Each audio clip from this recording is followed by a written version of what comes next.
Lydia Denworth, I Can Hear You Whisper, An Intimate Journey Through the Science of Sound and Language.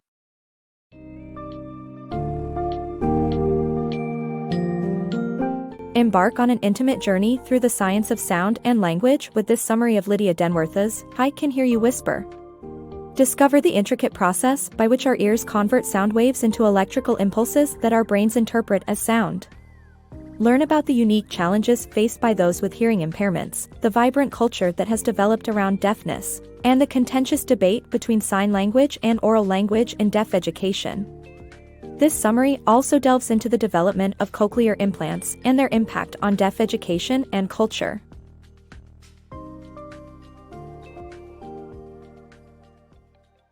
The fascinating process of hearing. The process of hearing is a complex way of converting acoustic energy into hydroenergy through the use of the outer, middle, and inner ears. The outer ear works as a funnel to the ear canal, which amplifies sound waves and directs them to the eardrum. Then, the sound wave travels through three small bones into the inner ear, where the cochlea converts it to hydroenergy that the brain interprets as sound.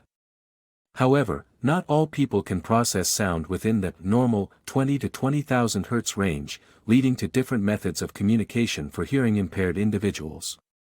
Nevertheless, deafness is not a lack of something but a unique identity that has inspired the development of a vibrant community culture.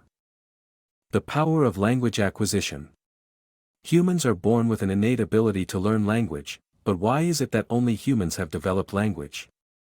Experts suggest that the earlier children are exposed to language, the better they become at language acquisition.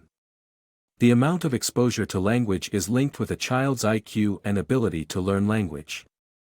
However, for deaf children, language development works differently. There are two methods for teaching deaf children: teaching them sign language or focusing on oral communication. Both methods have been proven to be effective.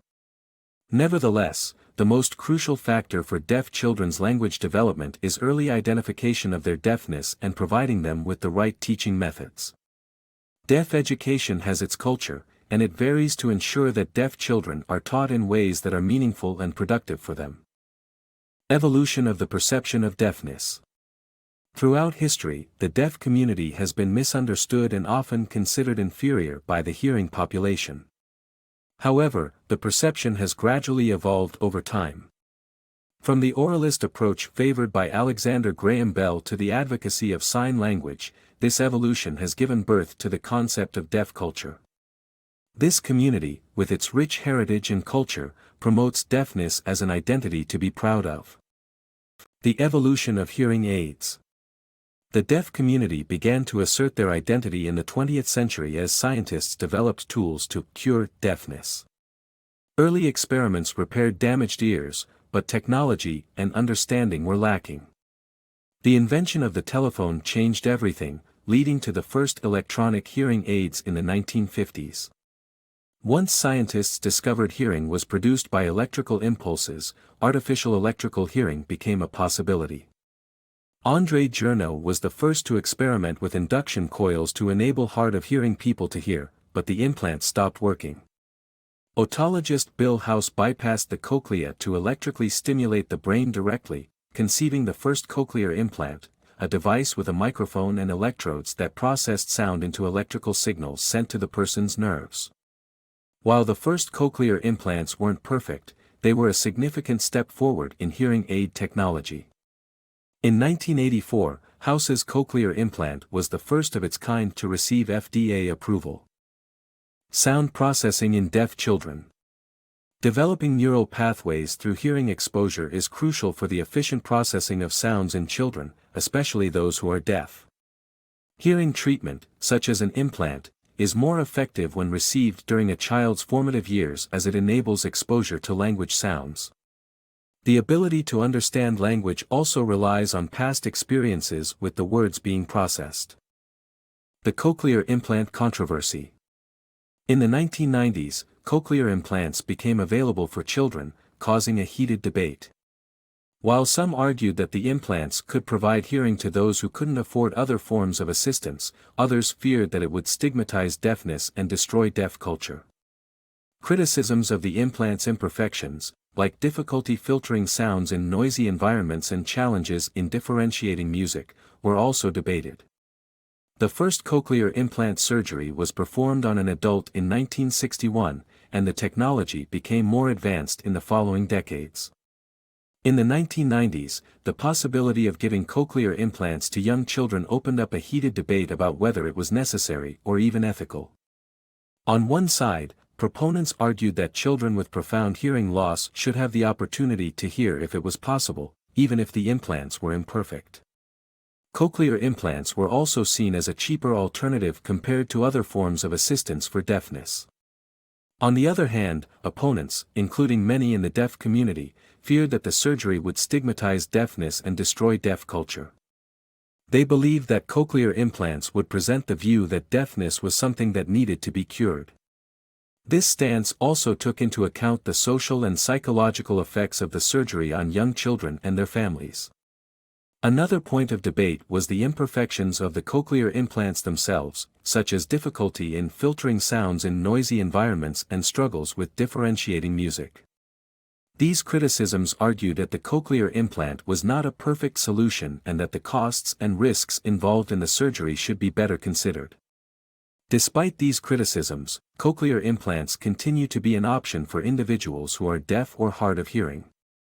The implant's technology and effectiveness have improved since the 1990s, with 2 implants being a common approach to improve sound localization.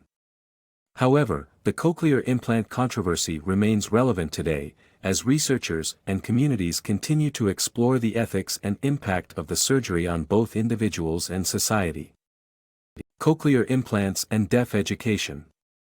Although cochlear implants were initially seen as a revolutionary solution for deaf education, the reality is that they have had a more nuanced impact.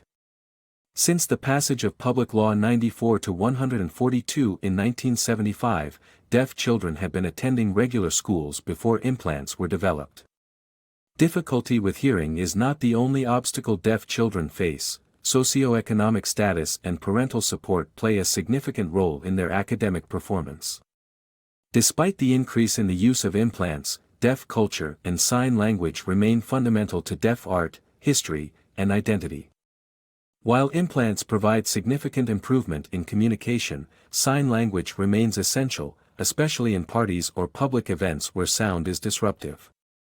Cochlear implants have not had a negative effect on deaf education, but they have not revolutionized it either. As any other form of education, deaf education is continuously evolving to achieve optimum results for deaf and hard of hearing learners.